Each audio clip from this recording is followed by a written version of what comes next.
Hello, my name is Tony Greenwood from Hops and Shots in Chorley, and we are proudly partnering with Mindsight to flip the focus on mental health. The power to make positive cultural change is in the I, the we, and the us. Mental health is really important to me, something really close to my heart. Positive mental health means happier people, it means more productive people, which leads to a more positive working environment. Now, awareness weeks are great to raise profile and grab media attention, but we just don't think that it is enough. Every Monday, 52 different businesses who care about making positive change will tell their story or share insights on how they look after themselves, how they look after the staff, to make positive conversations the normal way to start every week of the year. They will then pass the baton on to the next business. So just have a bit of coffee. I've made some notes because I do want to say the right things. I've had mental health challenges throughout my life. I don't mind speaking about that, but only through understanding and through learning did I come to know what these traits are and how it affected my behaviour or my mood and what I can do to help myself when it does inevitably get a bit tough.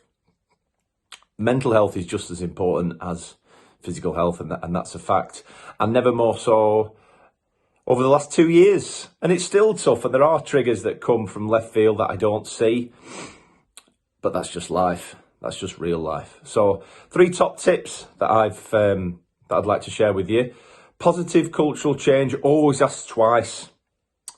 I've learned that over the past couple of years. Is there someone in your team or in your business that maybe doesn't seem themselves, maybe a bit quiet, they're a bit off? Make them a brew. Always ask them twice if they're all right. Even the smallest things, bring them a cake. Even the smallest things can help, or a scone, they're just as good.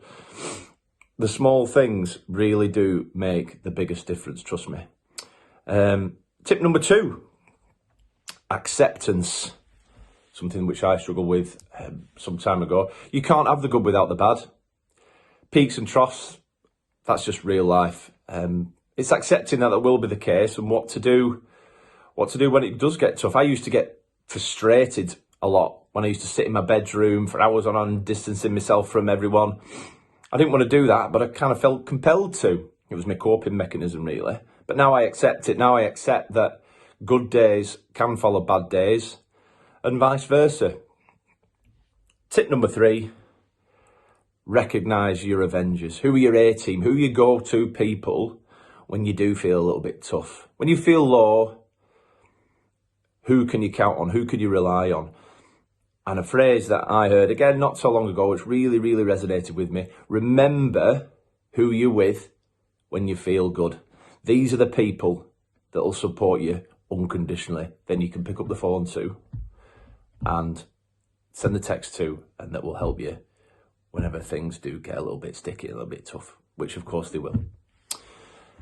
So I'm Tony Greenwood from Hops and Shots, and we pass the baton on to another business for another week to flip the focus on mental health. I'm just going to have a bit more of my brew.